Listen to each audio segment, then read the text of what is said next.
I'm Maurice McDavid, host of Black, Brown, and Bilingue, a part of the Education Podcast Network, just like the show you're listening to now. Shows on the network are individually owned, and opinions expressed may not reflect others. Find other interesting education podcasts at edupodcastnetwork.com.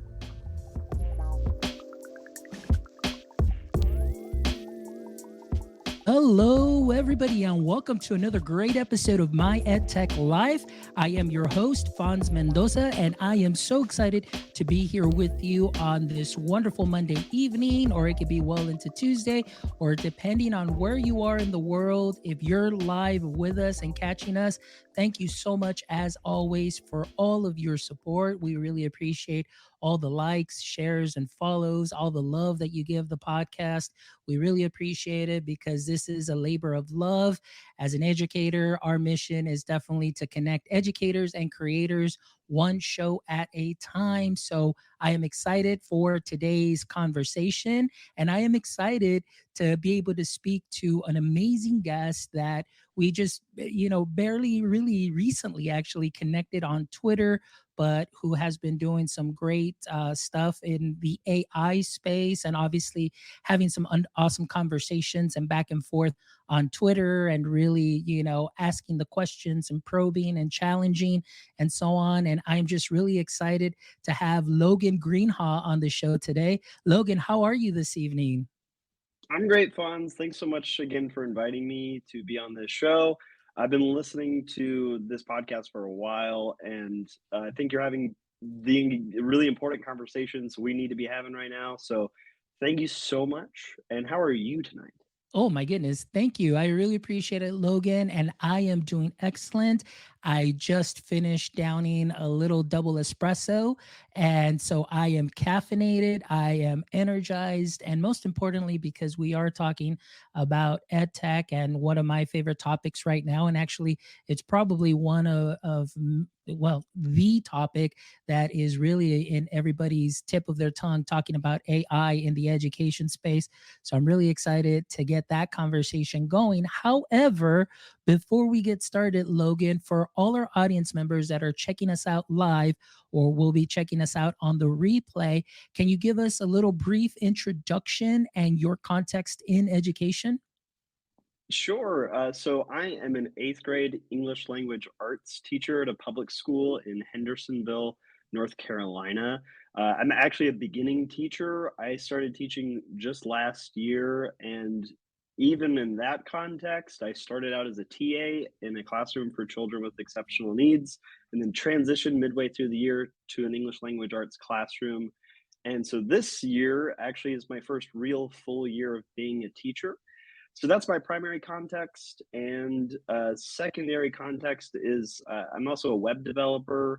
That's what I did before teaching. And as a result, with all of the innovations concerning artificial intelligence, I decided to start a company called AutoClassmate that incorporates AI and provides tools and resources for teachers to use and leverage AI for their own classroom learning opportunities. Excellent. Well, I'm really excited, Logan. Thank you so much for that brief introduction, because I know that it may be a little redundant, but as you know, everybody that comes on the show is somebody that is doing some great things in this space and having some great conversations, and catches my attention. And I just really want to learn more, or if I have the opportunity to amplify their voices, I love to have them on. And for me, it's almost like that superhero. And as we know, every superhero has an origin story. And I know that you have a very interesting kind of origin story as you got into, of course, education and then doing the web development and all of that. So, if you could, Logan, first of all, I want to ask, and this is a question I always ask to lead up into your origin story. Was education something that you always wanted to go into, or was this obviously something that came into fruition later in your life? Um, I think it depends. If you're asking me, I would say I kind of stumbled into it. If you ask the people that know me really well, they'd say that I was always designed to be an educator. So I'll kind of trust their opinion on that. But I feel like I kind of stumbled into education because in college I studied religion and philosophy, and fell in love with kind of the academic study of religion and asking the kind of like deep philosophical questions about life in general. And so in college, I kind of started to develop this idea that I might want to pursue more education, get a PhD, teach at the collegiate level, and just talk about philosophy all day, every day.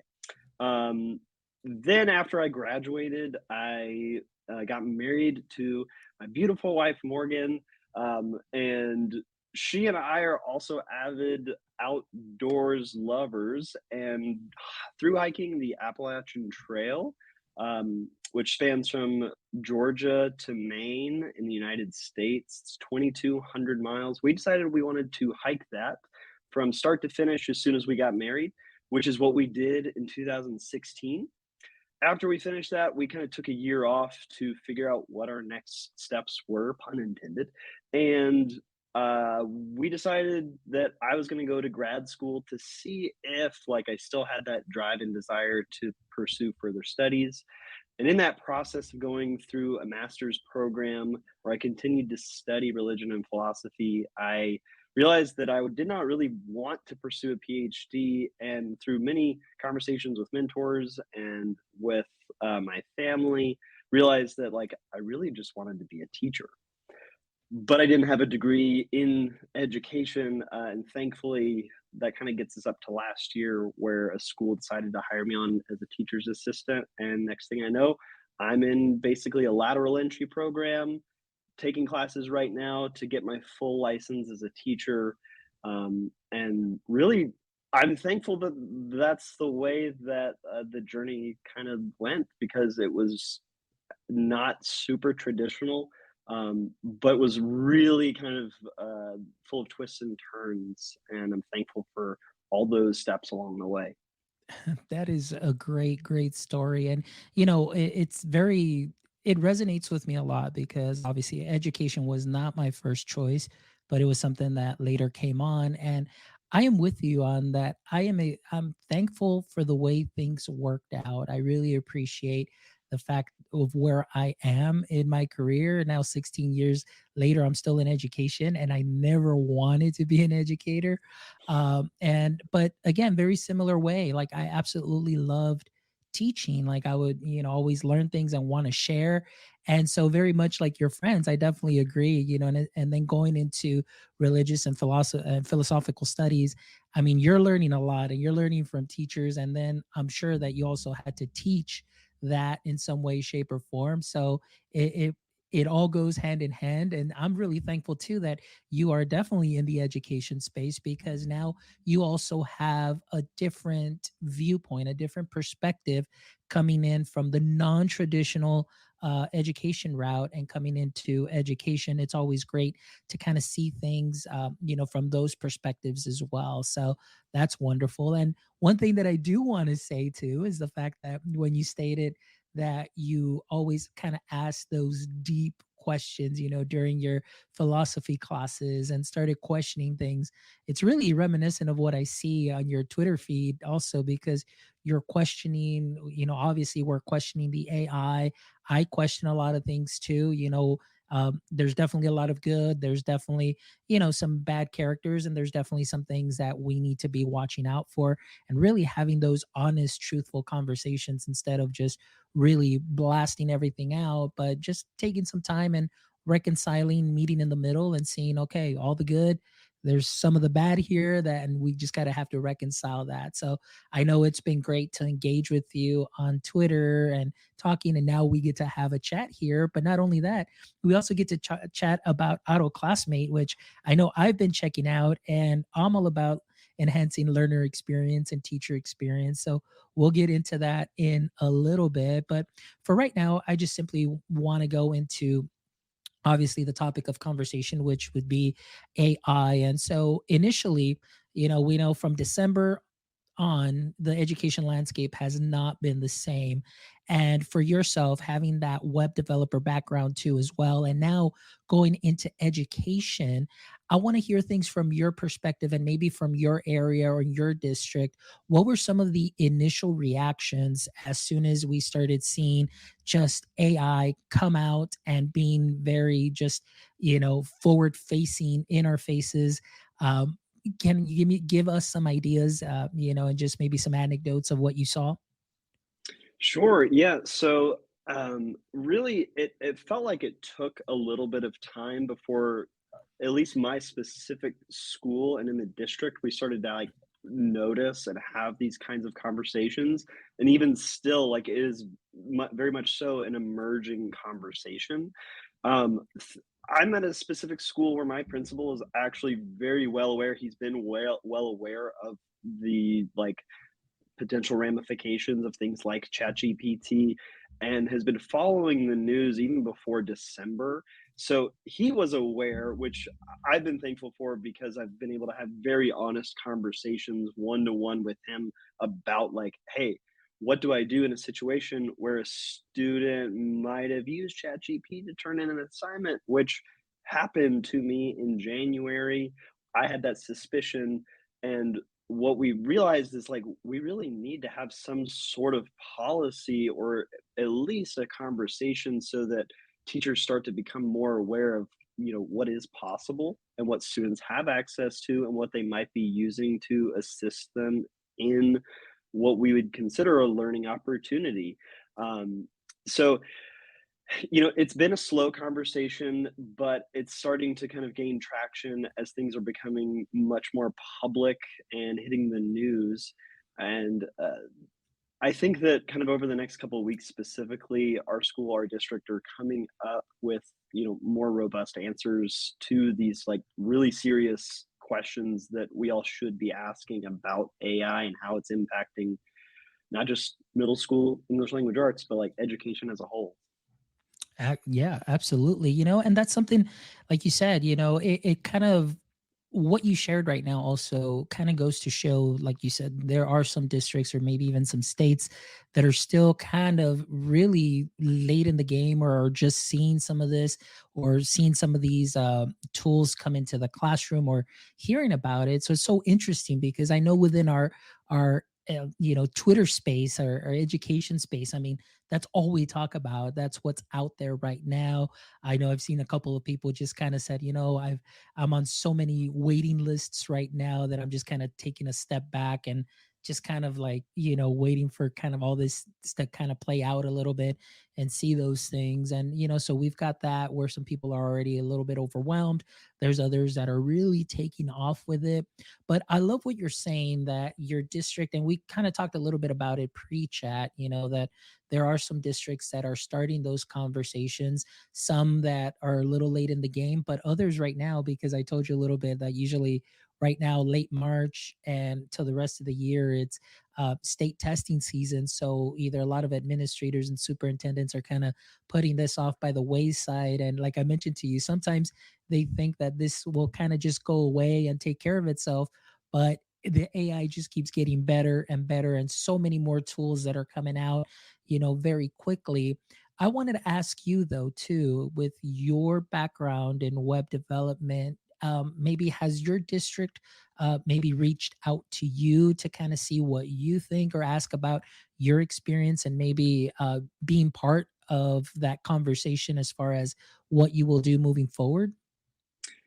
Yes, so that is kind of a live conversation. Actually, as of this past week, they're again, they're very well aware of kind of what's happening, what I'm doing, and we're trying to have more of these conversations. And they have kind of come to me to ask for some sort of potential like guidance or development where they're looking at what I'm doing with AutoClassmate and asking like how do we leverage this best for our specific district potentially. So yes is the short answer to that question. We are actively pursuing some sort of route that would go in that direction. Excellent. Well, that's good to know, because right now there's a lot of districts that need some guidance. And I don't know if you caught the show last week on Tuesday. I had William Gruby on the show, and William is a master's student who saw that potential need in the classroom to have teachers know what is out there and the implications. And he's out there training teachers and sharing up in the Iowa area and so on. So it's great to see that there are people that see the need, taking those initiatives and sharing this with teachers to inform them of what is out there as far as tools are concerned. So that's great. And I'm glad that you yourself too are part of the conversation. And as much as you are involved on Twitter, you definitely have and share a lot of great knowledge with us in the Twitter space. So if you do not follow Logan yet, please make sure that you do follow him on Twitter, as I am sharing his Twitter handle. And of course, all of that will be in the show notes as well. So, William, let's kind of now change the conversation a little bit as we'll lead up into Auto Classmate 2 as well. But I want to ask you personally on your personal view as far as AI in the classroom. What are your thoughts about, really implementing AI in the classroom? And are there certain things that you're still kind of a little reluctant about as AI is making its way more into our space? 100% on the reluctancy piece of it. I'm deeply concerned about like the ethics behind AI, both for teachers as well as students, and then ultimately how students and teachers use AI in an actual classroom together. So they're kind of like two different modes of thinking I have about AI when it comes to education for me personally. On the one hand, I've been using AI since, basically December to already begin to like augment or, help me process through things like lesson plans or things like quizzes and formative assessments. Like I've been using it as an educator in private, essentially on my own to help assist myself because it really does help save time. And honestly, it feels like I have like an instructional coach with me at all times, as long as I'm giving it the right data and asking the right questions of it. And that's, there are all kinds of ethical implications for educators in that mode of thinking. Like, how much should we be using this tool or this technology versus us coming up with our own ideas, our own thoughts kind of organically in a community?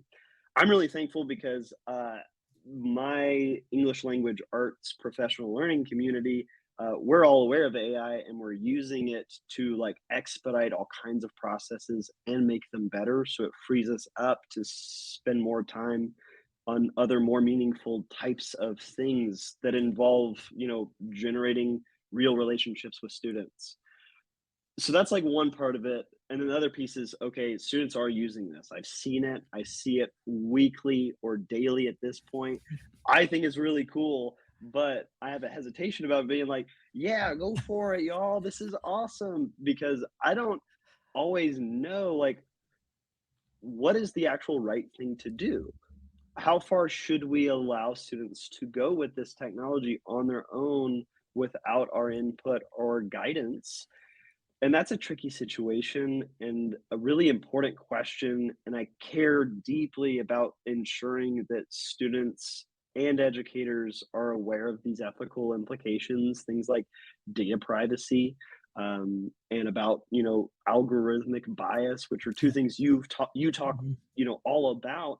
I think that those need to be addressed for how that applies to educators as well as students. And so it's just, I have reluctancy, uh, but I also am aware of the urgency of the situation. And it's like, I want, and I feel like we need to be addressing this right now in classes, in schools, and in districts, and as states, and as, humanity, basically. Yeah, no, I agree with you on so much of what you said because, like I mentioned to you pre chat, like I am here for all of this. I love being an early adopter, an early user, and kind of just thinking and just how this is going to change education, how this is going to change the classroom setting, student learning experience, teacher learning experience. And obviously, one of the biggest things is time, like the time that this will save educators. And like you mentioned, it's absolutely true. Being able to use Chat GPT in a way to help save a teacher time. I mean, for me, that's the biggest goal. Anytime that we find a platform that we're going to share is like, if I can save you 5-10 minutes at the end of the day where you can just decompress or just sit there with the lights off and just relax, that's great. Whew. And now with Chat GPT, being able to not only create or enhance your lessons from previous years, but also be able to differentiate a lot quicker, being able to put in exact prompts and maybe put in specific supports of what students needs are, and then have Chat GPT create a lesson. Now obviously we want to make sure that we show teachers also as well to not just completely trust exactly what is given out, because essentially Chat GPT is really just trying to guess whatever word comes next in your phrasing and so on. It's not really like a whole answer that it just comes up out of nowhere, but it's just really what was the word? It's I forgot. It's the tip of my tongue. Really, it's just predicting. There we go. Just really what should be the next thing that comes up. So I'm here for a lot of that positive, but like you mentioned too, the data privacy, a lot of those things, and it wasn't until I dug deep for this doctoral research project that I did that I thought I was like, yeah, I'm gonna be all for AI and everything. I was like, well, wait a minute, like, yeah, like I'm here for it, but then I saw that dark side, like you said, and that I post a lot about is just the bias that can happen. The main thing too is protecting teacher digital footprints, student digital footprints. What is that data going to be used? And oftentimes, I'm very leery of platforms that are free, because if they're free, then you're the product. And there's such a thing that my research that I did is the data rentiership, where it's like, yeah, we're going to give you this platform, but we're going to use it, but you're essentially renting it because we're getting paid with the data that we're getting back from it, and so on. So those are some just conversations that need to be had, and I'm glad that, like you said, in your district, you're kind of starting that, you're part of that. And again, we really need to do better in the education space, because I know we definitely want to be the first to share, and we want to be the first to say, yes, do this and do that. But we need to be careful too and read the fine print. And yes, although Chat GPT says, 13 years of age, it says with parental consent. I put a poll up recently stating, like, my educator friends, how many of you actually got parental consent? And overwhelming 63% did not. And then the other difference did get parental consent, that they said. So conversations that need to be had that sometimes people don't want to put out there because you don't want to seem like the bad guy. But I would rather have those conversations now to think about what we can prevent, so we can just continue to use the AI and it gets better and better for our students and enhancing that experience. So, and I'm glad, like you said, you're also part of those conversations on Twitter, that you definitely dive in deep and you share some great stuff. So thankful for you and a lot of other educators that are out there too.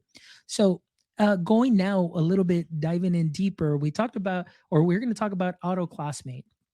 I personally saw Auto Classmate and I started playing around with it, and I was like, work. I wish this was around 6-7 years ago when I was still in the classroom to be able to use. So I want to know, Logan, where did this inspiration come from? What was your thought process? Because now I know, you're an educator, but also a web developer, and so you must have seen that need. So where did what was the concept? Where did it come from? Sure. Yeah, it's a great question. So, when I first started using ChatGPT in particular, I instantaneously was like enamored with its ability to come up with seemingly like unique and really engaging activities that I could use in my classroom. But it required me to go through the kind of this prompt engineering process. I had to really make sure that I was asking a very specific set of questions of the AI to get me what I wanted. And so after started doing that prompt engineering process for a while, I was like, man, what would be really cool is if I just like built my own system that was fine tuned, that was using the prompts that I had already kind of created and had already been using and helping me in my classroom to come up with activities. I was like, I just need to turn this into a website. And then I've kind of dug deep into it, realized, okay, I actually could make this happen. I can connect to OpenAI. I understand the process. And so I quickly just like ran some tests, threw together a website, and I was like, man, uh, I feel like other people might actually find this useful as well. 'Cause originally, I just made it for myself.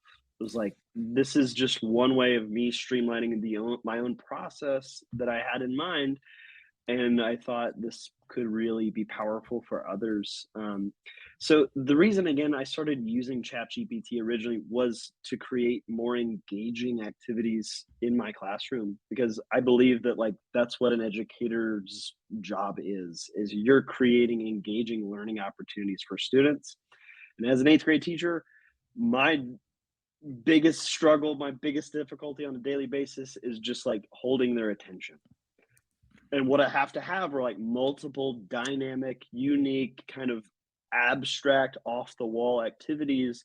And it's got to be fast paced if I'm going to keep them for the hour that I have them.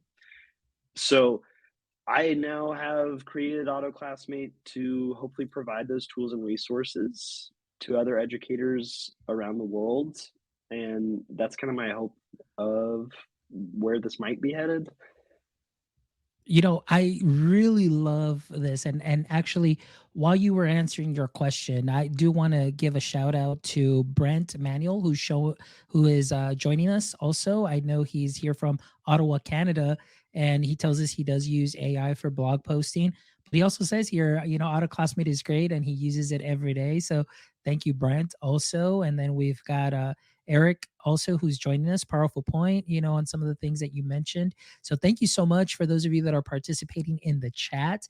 But as you were explaining a couple of things here, I want to go back a little bit because you hit on some very great points. While I was in the classroom, a lot of the things I shared a blog about this maybe like a year ago or something. I said, the three words that have helped me be successful in education have been the ability to improvise, adapt, and overcome. And that is something that teachers are continually doing. And maybe they don't recognize it as improvise, adapt, and overcome because it just becomes something that's second nature.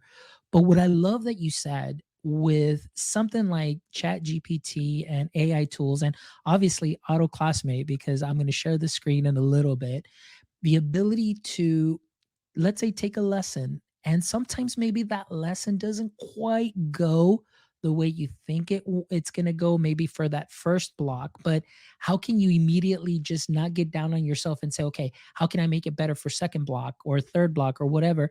And then all of a sudden it's like, okay, let me go ahead and put in my prompt here in AutoClassmate, and now AutoClassmate is going to go ahead and either give me some ideas, or this could be done the day before. But I love the ability to kind of adapt to that class, adapt to the student, adapt to just your day. Like sometimes as a teacher, we can come in and we just have low energy and we can't really process because it's been a tough week or it's been a tough class. But the fact that we have a tool such as AutoClassmate that we can come to just kind of either draw some inspiration or think of an activity, that is something that is amazing. So while you were answering that, and like I said, I do appreciate your answer, I did pop in, and let me go ahead and bring in that Chrome window here. And I asked AutoClassmate here, my prompt was explain the water cycle. And then here it gave me three activities, and it generated these responses. So I've got the water cycle relay race now. I've got a water cycle bracelet making, or the water cycle song. And then I love the fact that I can download this as a PDF, or I can reload the tool. But again, this is what we're here for. This is what the AI is here for.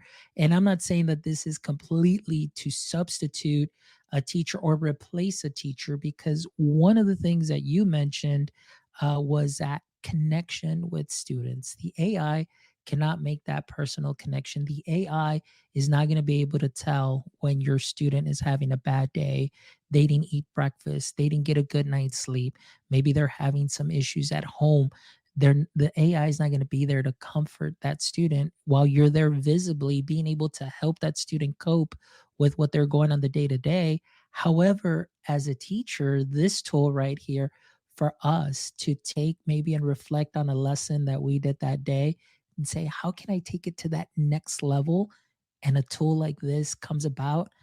I mean, how can you say, no, I'm not going to use it? I'm just going to continue doing what I've always done and not adapt to the tech or adapt your lesson. So, this is amazing. Like I said, I absolutely love it. So, tell us a little bit more. Like you said, so you started using some of the prompts that you were using. You saw the need. So, I want to know, Logan, what is your next step? What is it that you want Auto Classmate to be within the education space? Another great question. The answer to it is different every single day, but essentially, they're kind of three maybe different dynamics that I'm trying to address simultaneously. So number one, my first like big priority is just developing more of these types of tools that are not just based on my own experiences within my classroom, but are actually based on other teachers' experiences in their classrooms.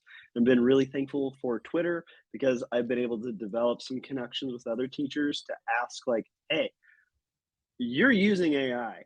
Can we work together to figure out like some prompts together and then make it so it's way more accessible to other educators around the world where they don't have to necessarily go through the chat GPT prompt engineering process, and we can fine tune our own model so that it's actually giving you higher yield activities or responses, whatever it is that the outcome is supposed to be.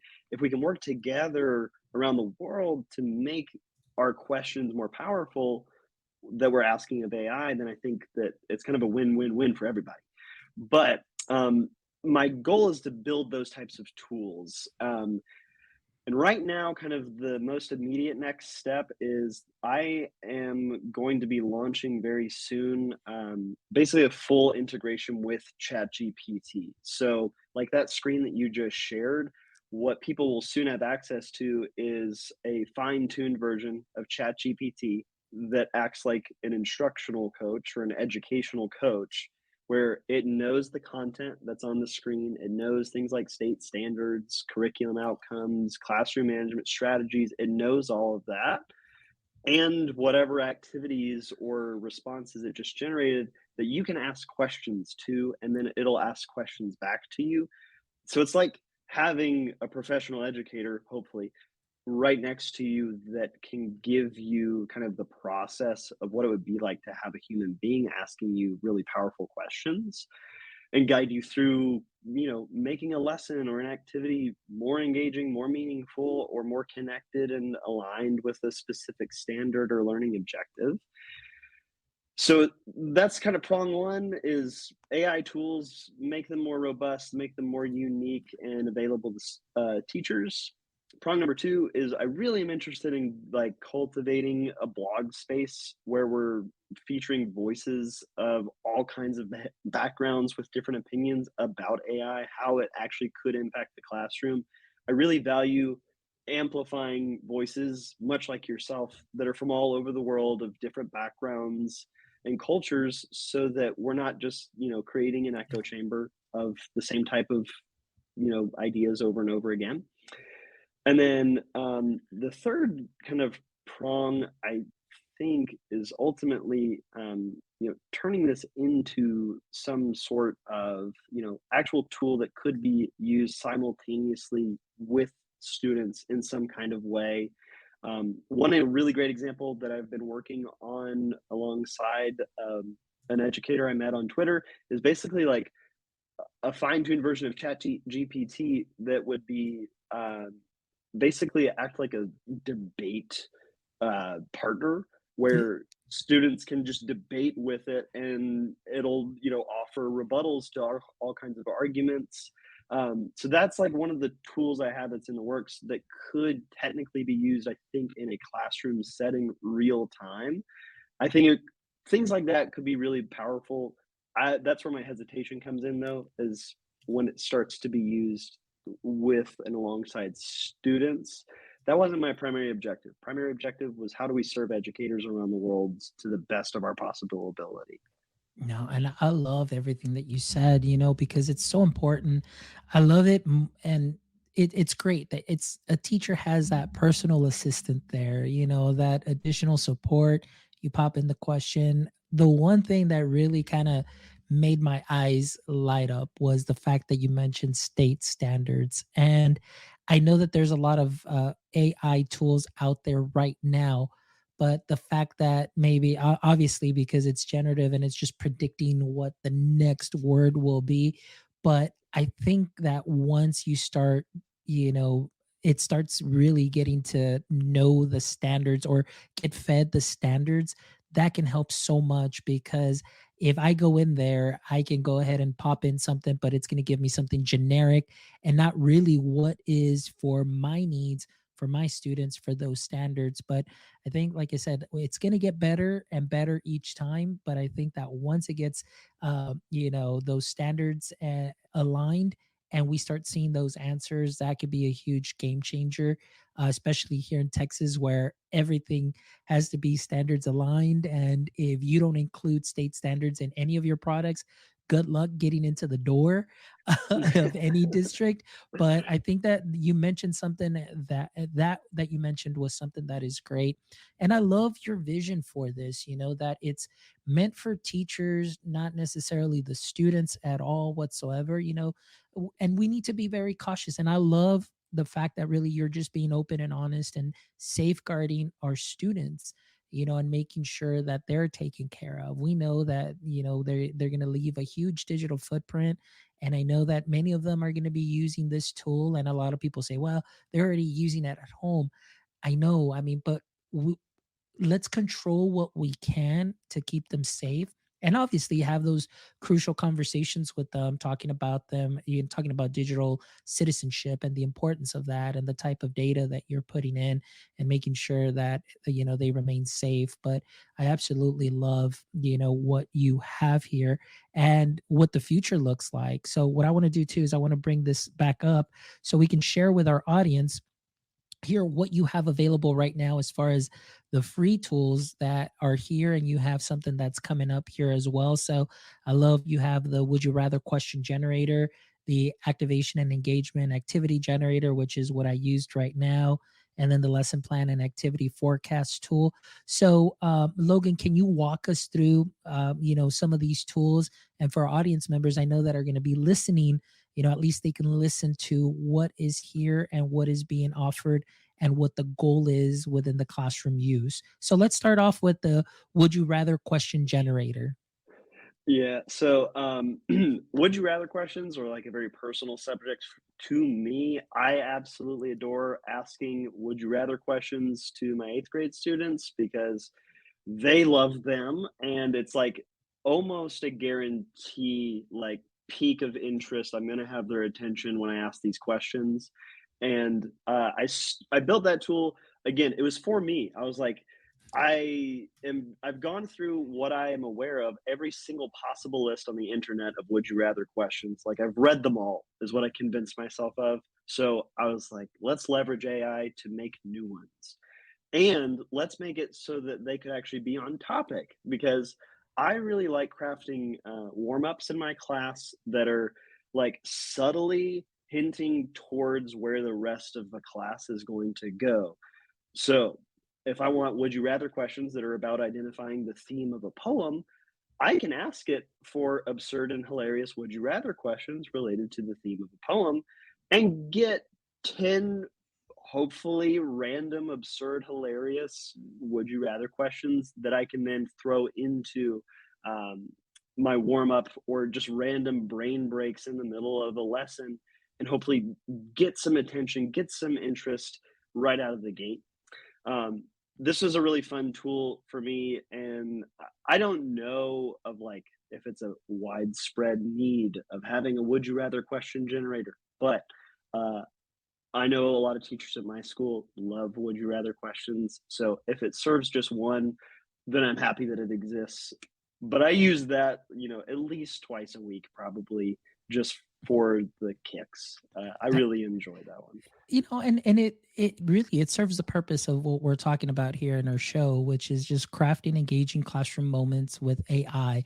And I think that your tool really, really fits the title, that for what we're doing, you're just enhancing those moments, that learning, having some fun, giving the students a little brain break, and just still having some fun with what they're learning, but in a way where the teacher doesn't have to really, and I don't want to say like, maybe I don't want to say too much effort, but there's some effort there, but you're going to get something in return that is going to be a great conversation starter. There some discourse that can happen, some ideas, some thought.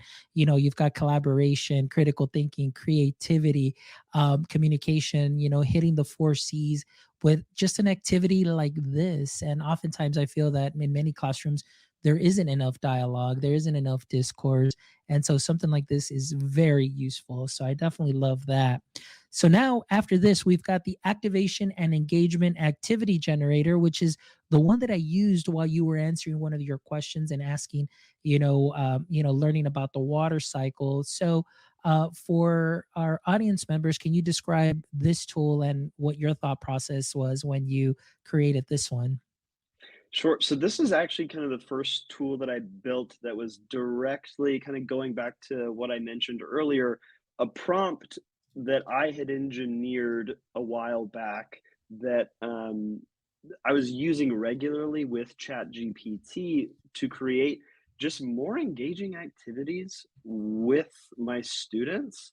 Because what I realized is, I could do the same thing that I did last year in a class, but it's not the case that it's going to land the same or have the same impact with this year's students. And it's also the case that sometimes your students from one class block to the next are going to respond differently to any given activity. So, this tool is really meant to simply take a prompt, have you enter very simplified parameters like your grade level and what you want your students to learn. And that could be a state standard. That could be a learning objective or an I can statement, whatever it is that you already use in your classroom. Just copy and paste it into what you want your students to learn. And then it'll generate three more engaging activities than maybe what you had originally planned that you could hopefully quickly implement within a lesson. And I love this because again, this time I went to fifth grade, and as a former fifth grade science, math, and social studies teacher, water cycle was something that we went over, and that's definitely part of our state standards. And now I got a completely different response here, which is now cloud in a jar experiment. I've got a water cycle in a bag activity and create a water cycle diagram lesson. So I thought that that was pretty cool and pretty unique. Like you said, being able to have that lesson assistant or your personal assistant there to kind of help you improvise, adapt, and overcome, as you're doing your lesson, and just finding and crafting those unique moments like on the spot, or of course, the day before as you're planning or you're planning ahead. And I think that's something that's great that offers something unique like you were talking about. So definitely a big plus right there. All right. And then let's go on to the next one, lesson plan and activity forecast tool. Tell us a little bit about this one. So this is kind of also a natural process that I went through. It came out of the that activity engagement and activity generator tool we just went through. Basically, what I started using Chat GPT for back in January was trying to predict either activities or lesson plans that I was going to implement within my classroom. I wanted to know, like, hey, what might go wrong here? Or what might go well here? And I found that if I, again, asked the right question of ChatGPT, then what I could do is predict some pretty, in my opinion, accurate outcomes of an activity. So essentially, what that tool will do is take whatever lesson or activity that you are planning to use in class, generate two positive outcomes, two things that you believe, or two different ways that it could go well, and how you could encourage those things to go well in your class. And then also two negative, or potentially negative outcomes of whatever activity or lesson you're planning. What that does is maybe give you a little added insight to your specific classroom and how you might either be proactive in preparing for the worst, or, you know, really focusing on the potential positive of whatever it is that you are planning to do. Oh, I love it. And I love the instructions here, the tools, and look at that right away. The water cycle again, I just popped it in here. Here's my lesson activity. Potential outcome number one, students will gain a deeper understanding and appreciation of the water cycle. Potential positive outcome two, students will be inspired and take action to protect the environment. Potential negative outcome one, students may become bored or disengaged. And I love this right here. Look at this. To prevent this negative outcome, teacher can incorporate different types of activities, and you give, some examples here of what teachers can do. Potential negative outcome two, students may not retain the information. And I mean, talk about a helpful tool. And again, you can download this as a PDF, or you can reload the tool and go back as many times as needed. And Logan, right now you have this available to teachers completely free. This is amazing. Now, I know that there's a lot of processing that goes behind this, and all that good stuff. So I know that essentially this will be at least some sort minimally be monetized in order for the upkeep. So what are the future plans for this? Can you tell us a little bit about that? Sure. So, kind of one of my passions, and I'd call it a conviction in life, is that like educators deserve to have tools for free. Like, I believe that it is a difficult job. I believe that before I was an educator myself. And so, if I can provide some sort of meaningful service to educators at no cost to them, then I'd love to do that. But you are right, it does cost money. And right now, everything has been, originally it was funded by myself. And I also created, when I launched the site, what I called an early bird membership program, where it's really just for folks that, whether or not you're using the tools, whether you're an educator or not, if you believe in this mission and vision that I have, it's just an opportunity for you to say, hey, here's $5 a month, keep doing what you're doing. The plan, though, moving forward is I am going to be launching a full membership program that has access to premium tools like, that instructional coach integration with ChatGPT, where you're actually able to ask questions of whatever AI responses the site generates for you. That'll basically be like a premium feature that will be, part of a paid membership, where you'll have all kinds of access to new tools, more robust tools, the ability to like save responses, edit them yourself, those types of more advanced features. Where if an educator really believes in this, they use it on a daily basis, then I'd love for them to be able to, pay to use those tools. But my plan is to keep a certain set and a certain type of these AI tools free, with the money that I hopefully start to generate, with Auto Classmate. My goal and my dream is not to kind of turn this into a get rich quick type of scheme. That's why everything right now is free. I love that teachers are using this right now. I love how quickly more and more teachers around the world have used it and hopefully implemented these would you rather questions or forecasts or activities within their classrooms, because I do believe that education is an incredibly powerful force. And if we leverage education and things like AI, we can really create a force for good in this world. Absolutely. And I am with you on that. I honestly, Logan, I am so happy and thankful for what you're doing, because number one, you're being so considerate of, number one, your profession, the fact that you're coming into teaching, you found a need, you created something to fill that need, and you said, "Hey, I can't be the only one that's going through this," and you put this out here in the education landscape for other educators to be able to use. So, number one, I'm very thankful for that and the heart in doing so, and your mission too as well. And number one, because this is also going to help educate our educators about AI, the possibilities, the positive side of this, having that immediate personal assistant, that coach, a wonderful resource to help them improvise, adapt, and overcome. And obviously, as you continue to grow, that membership, obviously because of the work that you're doing. But not only that, it's really the programming, and the tokens that it uses to produce, all of these answers. It does come with a cost, but I love the fact that you're keeping it as much as low as possible barrier to entry for our educators. So the fact that you have taken so many things into consideration, I applaud you and I admire your work. And I am so thankful that you and I had the opportunity to connect and be able to have this amazing conversation, because truly what you're doing is helping and will help our educators, like the title says, craft those engaging moments in the classroom. So thank you so much for what you're doing, Logan. I really appreciate you. And as we wrap up our show, first and foremost, before we get into my favorite segment,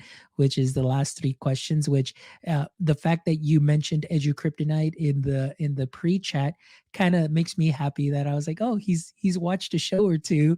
So that's I'm very thankful for that too as well. But before we get into those questions, Logan, can you please share with our audience members? I know I've been sharing it, but I want them to hear it from you. What is the best way that they can contact you directly? And also, please share the website. What is the Auto Classmate website web address? Sure, yeah. So you can go to autoclassmate.io for all of those tools that we've kind of talked through and demonstrated here tonight. You can also follow AutoClassmate. It has its own set of social media through Facebook and Twitter. All of them are at AutoClassmate. And you can follow me personally on Twitter at Logan C. Greenhaw. I do try to be as active as I can on Twitter and interact and answer DMs and questions on there because I do believe it's an important space. So I'd love for you to follow me on Twitter specifically, again at Logan C. Greenhall. Excellent. And guys, all of that will be on the show notes, but I just wanted y'all to hear it from Logan as well, as he shares his passion, he shares just his drive, and obviously just the excitement that he has for AI and the potential that it has for our teachers, and again, going back to enhancing those learning experiences. So Logan, here we go. Favorite part of the show here, last three questions. So, number one, first and foremost, in the current state, maybe I'll give you an option here. Normally, I ask in the current state of education, but I'll throw this in here also as well. In the current state of education or AI, what would you consider your edu kryptonite or your AI kryptonite? Ooh, okay.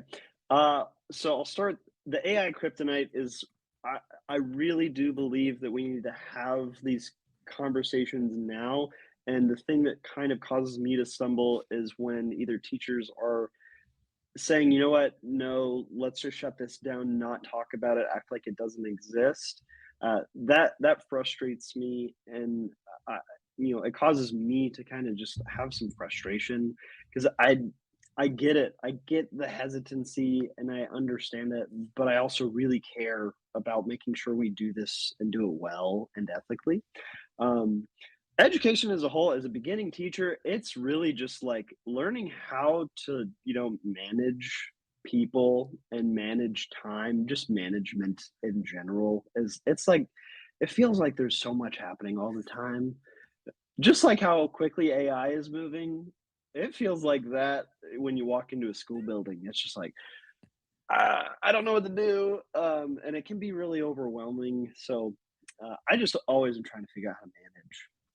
All right, great answers for both. So thank you, Logan. That was a first time two-parter for that first question. So you have the honor of having that first time two-parter question. So that's awesome. All right, my next question to you, Logan, is if you could have a billboard with anything on it, what would it be and why?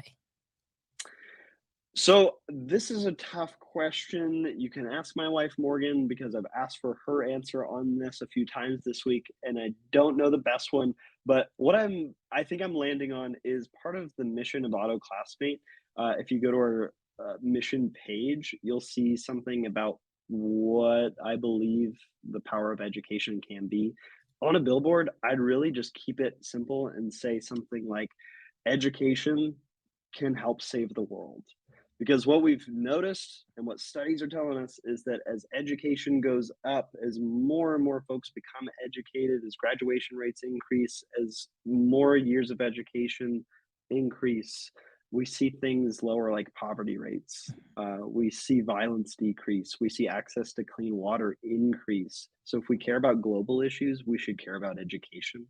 So I'd just say education can help us save the world. So let's do it. Love it. That is perfect. That is going to be a great soundbite right there. And again, also, you can visit that if you go to autoclassmate.io/mission.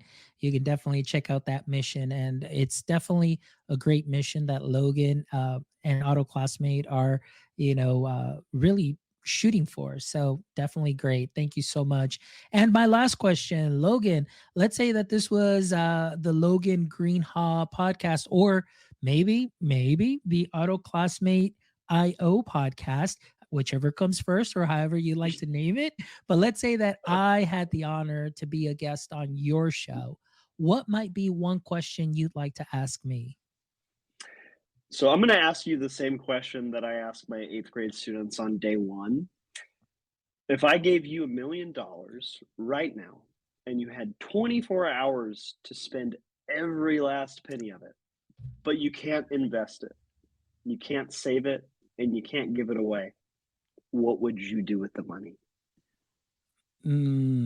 Great question. That kind of caught me off guard, but I could 24 hours. Definitely, I would start paying off some bills for sure. And really, to be honest with you, I've definitely been so blessed that the only thing that I myself would keep is just enough to pay off my house and my car, because those are the two biggest payments. Luckily, my parents' house is paid off for, and the rest I would definitely be able to be more philanthropic. Uh, find entities that can definitely help this mission too, because I agree with you. The more educated we are, the better things will be. So if there are any missions out there, and maybe I would even provide to some, adoption homes, things of that sort, even into maybe Mexico or South America and things like that.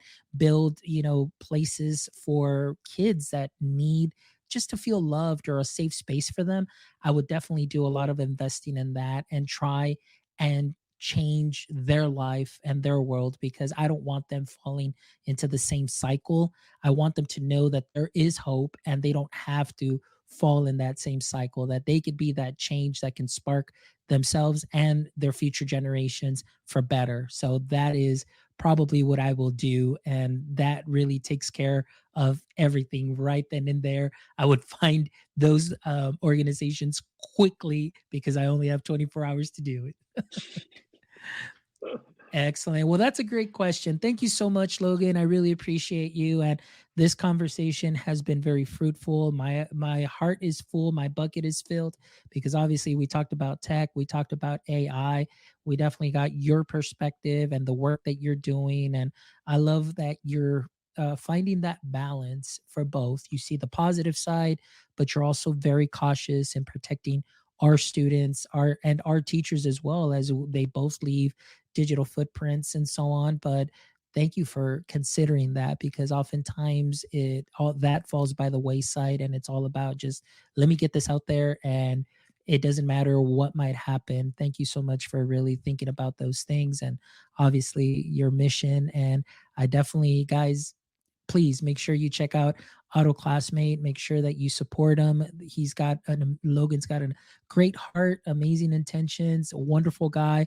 all around. Make sure that you do connect with him on all social media accounts. And, we're definitely going to be hearing a lot from him, as I know that this won't be his only show that he'll be on. But, I'm just really excited for what the future holds for Auto Classmates. So thank you, Logan, for being an amazing guest. I really appreciate you. I appreciate you, Fonz. Thanks so much for having me on. Excellent. Well, for all our audience members in the chat, Yolanda, Eric, Robert, that I just saw, Brent, that was here. Who else showed up in the very beginning? I think that was them. But thank you so much for joining us in the chat. And for those of you that are catching the replay or rewatching the episode, as always, from the bottom of my heart, thank you so much for making my EdTech life what it is today. As you know, we do what we do. We do it for you. I know it sounds kind of cheesy and it sounds like that song, but this is really my passion. It just, really fills me to be able to connect you with amazing educators such as Logan and all the other 186 amazing educators that have been on previous shows. So please make sure you stop by our website where you can go ahead and check out this episode and the other amazing episodes. And you can learn and take something from every single educator that has been on that you can sprinkle on to what you are already doing great. Please make sure that you stop by our website also and give us a review. We'd love to hear from you. We'd love to hear what we're doing. What do you like? What do you like? Maybe you've got some guest suggestions. Feel free to reach out to us also on all socials. And if you want to contribute to our mission of connecting educators and creators, please stop by our merch store where you can get yourself some caps, shirts. We've got all sorts of accessories that you can purchase, and all that goes right back into the show. But thank you so much as always. And my friends, don't forget, until next time, stay techie.